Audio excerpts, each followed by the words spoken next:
안녕하십니까. 2020학년도 2학기 국가정책대학원 전공 과목 중에서 조직 범죄론을 강의하게 된 김종우입니다. 지금 세 분이서 수강 신청을 하셨습니다. 백승길님, 김수성님, 김동근님 이렇게 세 분이서 수강 신청을 하였는데 상황이 엄중한 코로나 상황으로 인해서 동영상으로 온라인 강의를 진행하게 되었습니다. 먼저 대면 수업을 하기로 계획이 되어 있었죠. 그런데 환자들이 증하면서 지금 사회적 거리두기가 강화된 상태로 생활하고 있습니다. 온라인 강의를 할 때 대학원의 경우에는 주로 이제 과제를 부여하고 그 과제를 제출하고 이렇게 이제 출석으로 인정했던 것이죠. 매주 과제가 나갈 텐데 이 과제는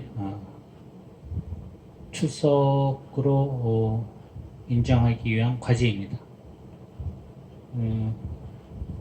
그래서 여러분들께서는 그 과제에 대해서 도어 시스템에 올려주면은 출석으로 인정됩니다. 점수에는 반영하지 않습니다. 출석 점수에만 반영되는 것이죠. 그래서 과제를 매주 제출되는 과제를 도어 시스템에 탑재만 하면은 출석으로 인정되고 그렇지 않으면 결석으로 인정됩니다. 그렇기 때문에 너무 잘 쓰려고 하지 말고 적당하게 올려주면 됩니다. 좀 안 좋은 방법이긴 하지만 좀 붙여넣기를 해서라도 올려놓으면은 출석으로 인정하겠습니다. 이것은 올려진 자료들을 한번 확인했는지 안 했는지 정도를 점검하는 것으로 출석을 확인하고자 하는 것입니다. 조직범죄로는 상당히 흥미있는 그런 과목이 될 수도 있습니다. 수업 계획서를 볼 수 있으니까 잠깐 보면서 간단하게 이 조직범죄론의 개념을 말씀드리고 그리고 수업을 시작하도록 하겠습니다. 오늘날 조직범죄들은 다국적 기업의 모습을 하고 있습니다. 오래전에는 이런 조직범죄들이 아주 소탕해야 하는 공공의 적으로 인식을 했었는데 최근에는 이런 조직범죄들이 합법적인 기업의 모습을 띠고 있죠. 그리고 또한 많은 이익들을 지역사회에 환원함으로써 지역사회가 이런 조직범죄를 용인하고 수용하게 만들기도 하는 단계가 되었습니다. 이런 조직범죄의 현재의 모습을 알기 위해서는 과거의 모습도 한번 살펴봐야 되고 어떤 모습들로 발전하고 있는가 그리고 대응 방법 이런 것들이 있는가 있으면 어떤 방법들이 있는가에 대해서 한번 살펴보는 것이 이번 학기 조직범죄론을 살펴보는 커다란 목표가 될 것입니다. 조직범죄는 주로 선진국이라고 할 수 있는 곳에서 발생하고 이런 지역에서 활동이 활발하게 이루어지고 있습니다. 이 세상에서 돈을 가장 잘 버는 집단이 조직범죄라고 알려져 있습니다. 이들은 위험은 크지만 이득이 되는 품목들을 다루기 때문입니다. 우리가 투자할 때 항상 그런 이야기를 하죠. 안정적인 것은 수익성이 낮고 위험성이 높은 것은 수익성이 높을 수가 있다는 겁니다. 흔히 하는 얘기로 도 아니면 뭐다 이렇게 얘기를 하는데, 위험성이 높으면은 그만큼의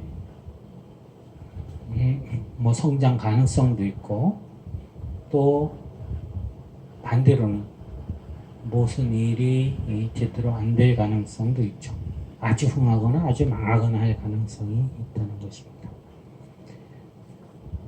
그런 품목들이 마약류, 성산업, 섹스 산업이죠. 불법 무기, 불법 도박, 이런 것들이 아무나 할 수 없는 일이고 엄청난 이득을 가져다 주는 일인데, 조직범죄 집단들은 이런 것들을 사업화하고 이런 사업 영역에 끼어들어서 이득을 낸다는 것이죠.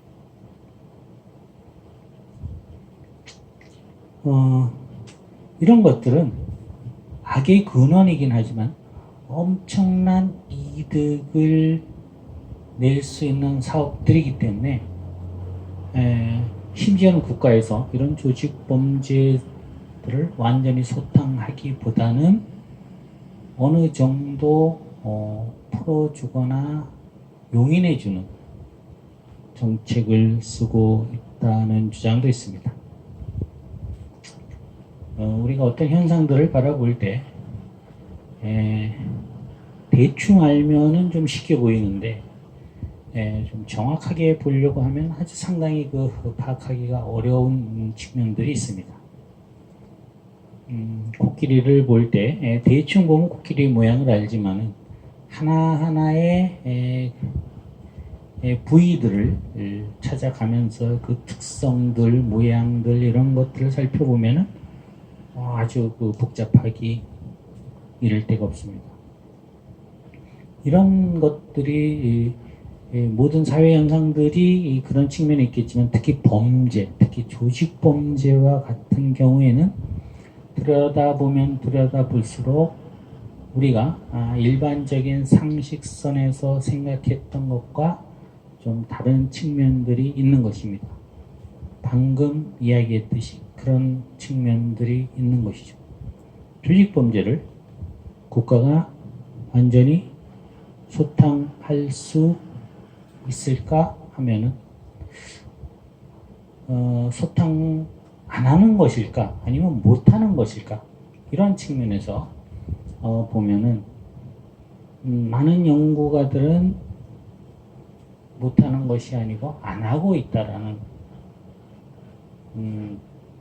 판단을 하고 있습니다.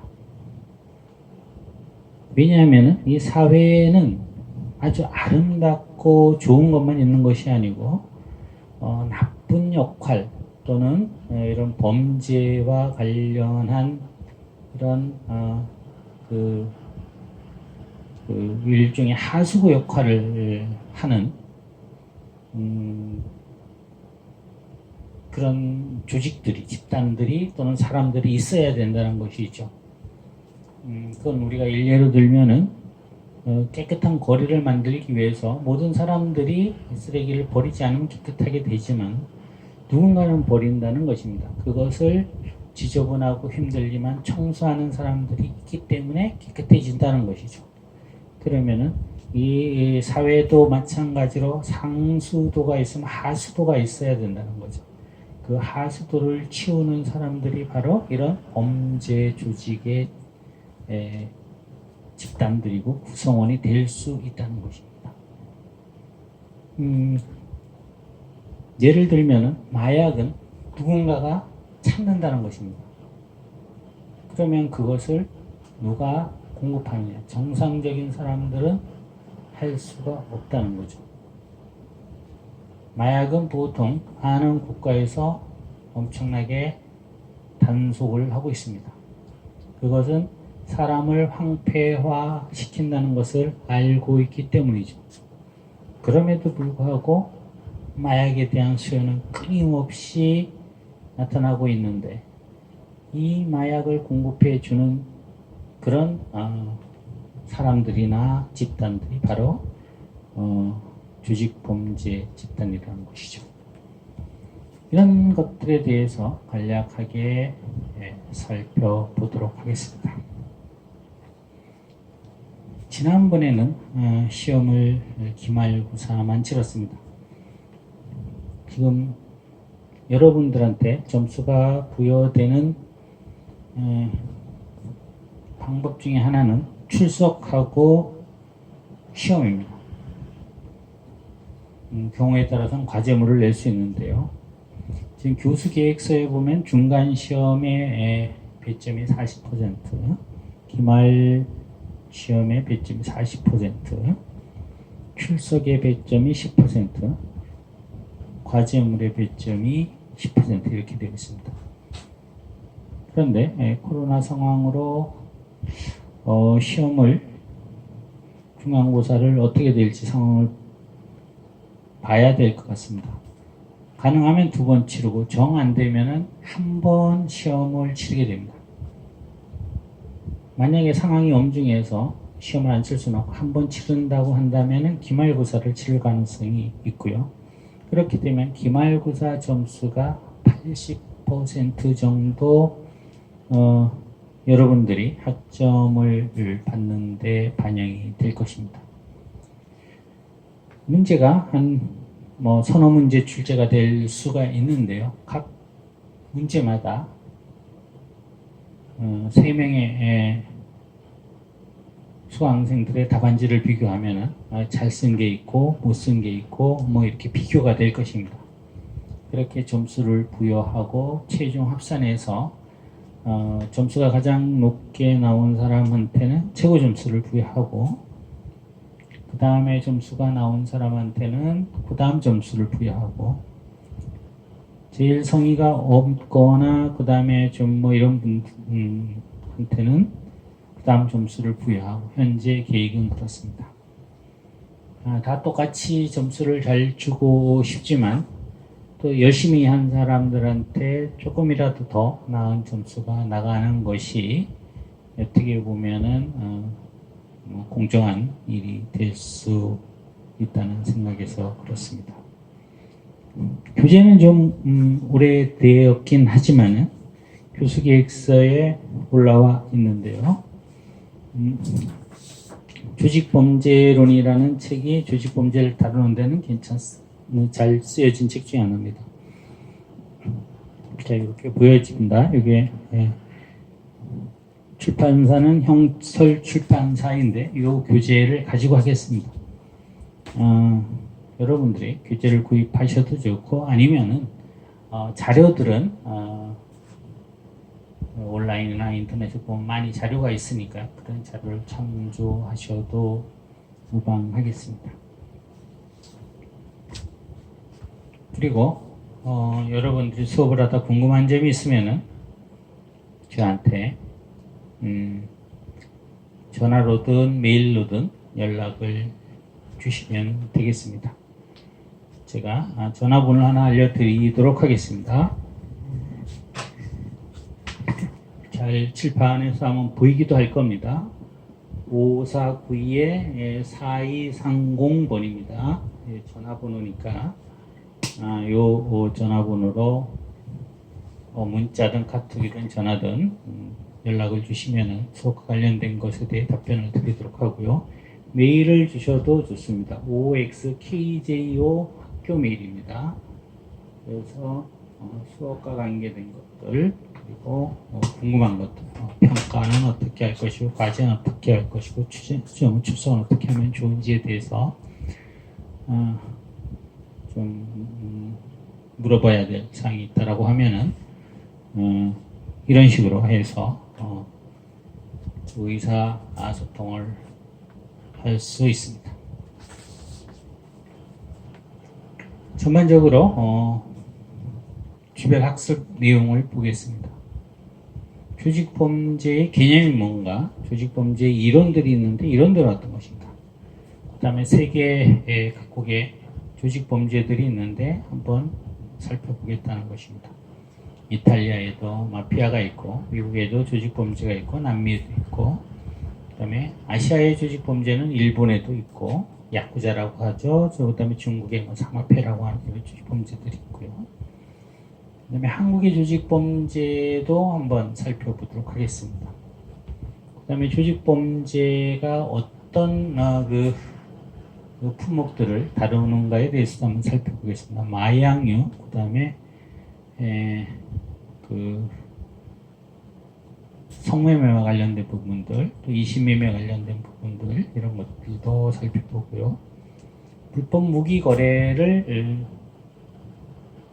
조직범죄들이, 범죄 조직들이 하고 있는 내용들, 여권 위변조, 위조 지폐, 자금 세탁, 이런 엄청난 일들을, 이런 조직들이, 범죄 조직, 조직범죄, 이렇게 우리가 용어를 거의 혼용하면서 쓰고 있는 것이죠. 그리고 세계 각국에서는 이런 조직범죄를 막기 위해서 어떤 대책을 사용하고 있는지도 한번 살펴보고요.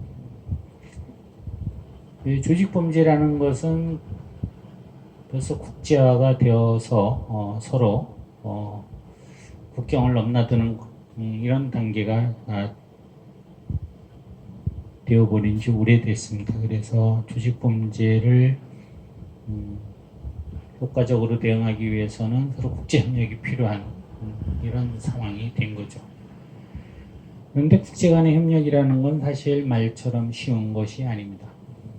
우리가 옆에 있는 사람과 협력하기도 힘들고 이웃과 협력하기도 힘든데, 여러 가지 상황과 조건과 문화가 다른 나라와 공동의 목적이라고 하더라도 협력한다는 것은 매우 쉬운 일이 아닙니다. 그런데 조직범죄와 같은 경우에는 각 나라마다 이해관계가 또 다르게 얽혀 있을 수도 있습니다.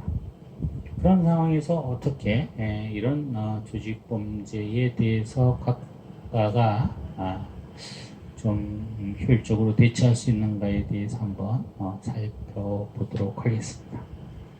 그리고 앞으로 조직범죄는 어떤 유형으로 일어날 것인가?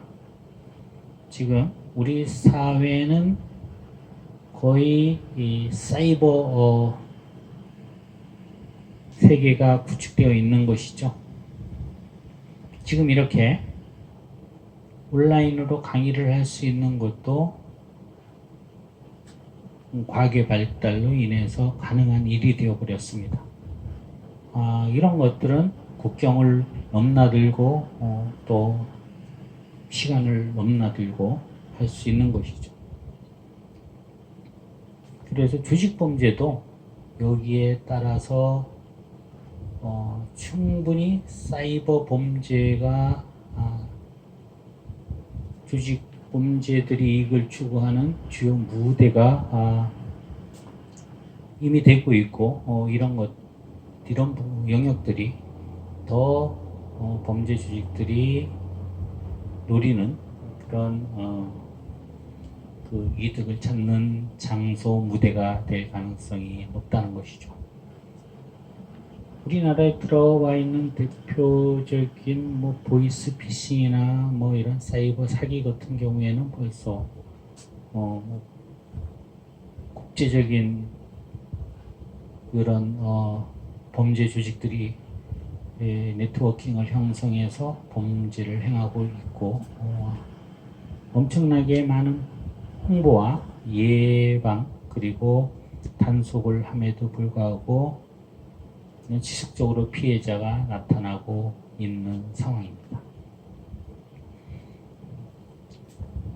이 정도로 살펴보면은 조직범죄의 큰 흐름들은 살펴보는 것이 되겠습니다.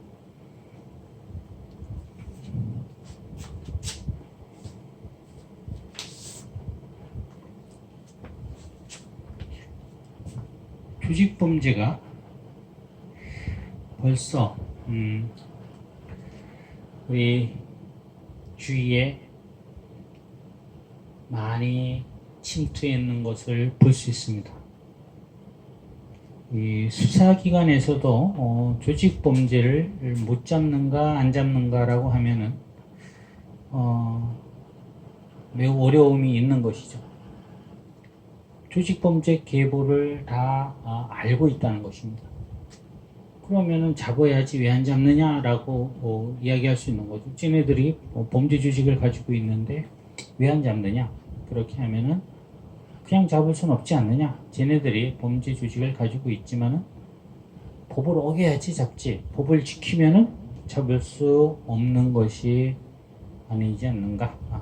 못 잡는다는 것이죠. 법을 지키면은 잡을 수 있는 이유가 안 되는 것이죠.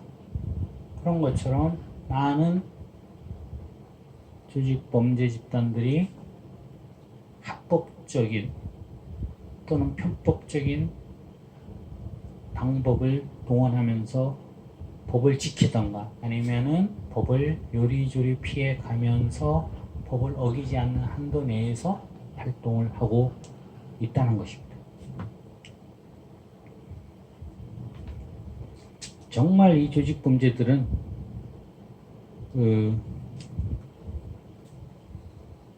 돈이 되는 엄청난 사업들에 관여하고 있는 경우가 많습니다.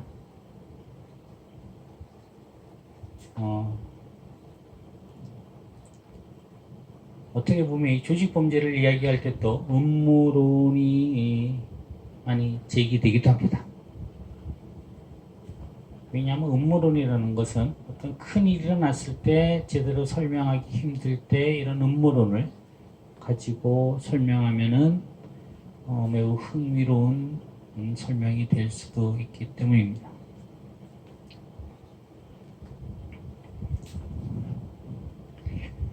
지금은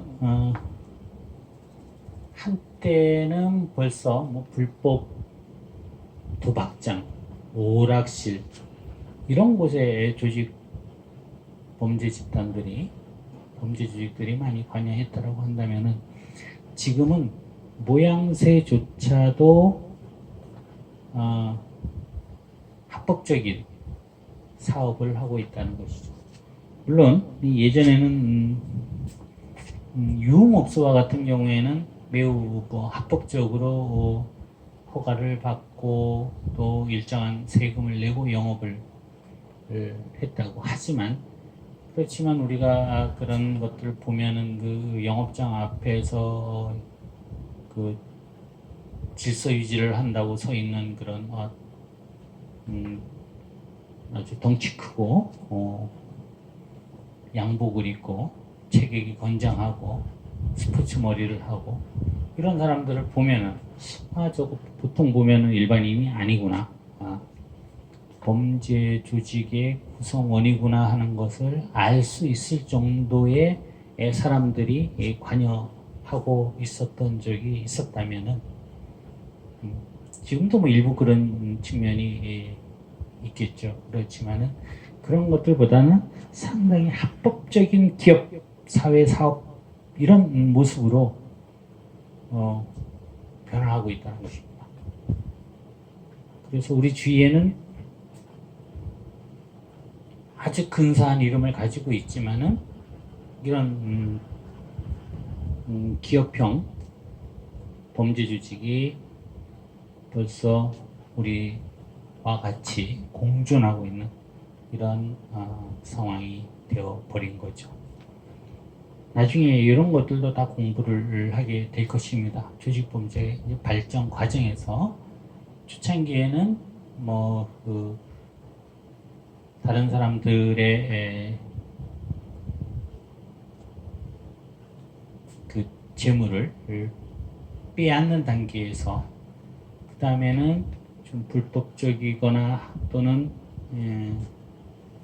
좀 반합법적이거나 이런 영역에서 일을 했다라면은 오늘날에는 매우 합법적인 그것도 좀 범죄 조직의 냄새가 풍기는 과거의 모습처럼 도박장이나 유흥업소나 이런 것들을 떠나서 무슨 기업으로 이름을 달고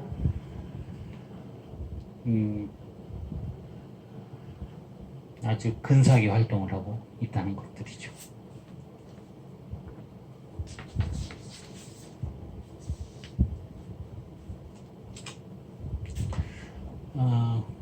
우리나라 같은 경우에는 특히 마약과 같은 경우에 아직도 마약 총정국의 지위를 유지하고 있습니다. 마약이 우리나라에서는 많이 단속이 되는 상황이죠. 우리나라가 국제범죄로서 역할을 하고 중간 다리 역할을 하면서도 우리나라는 비교적 통제하기 쉬운 것이 외국으로 나가거나 들어오기가 어렵죠. 비행기나 배를 이용해야만 하고 북쪽으로는 넘어갈 수 없고 이런 상황이기 때문에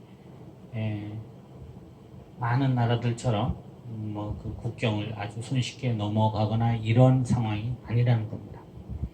그렇기 때문에 우리나라에서는 이런 연계된 조직 범죄들이 국제적으로 연계된 조직 범죄들이 활동하기에 다소 제약이 있는 편이죠. 그것은 우리가 또 그만큼 이런 조직 범죄를 비롯해서 다른 범죄에 대해서 효과적으로 대응하고 있는 그런 또 배경이 되는 측면도 있습니다. 그래서 우리가 이런 조직 범죄에 대해서 다른 나라들과도 협력 체계를 좀 잘 구축해야 될 필요가 있고 국내에서도 좀 더 과학적으로 접근하면서 조직 범죄에 대응할 필요가 있을 것입니다. 이번 시간에는 여기까지 하도록 하겠습니다. 수고하셨습니다.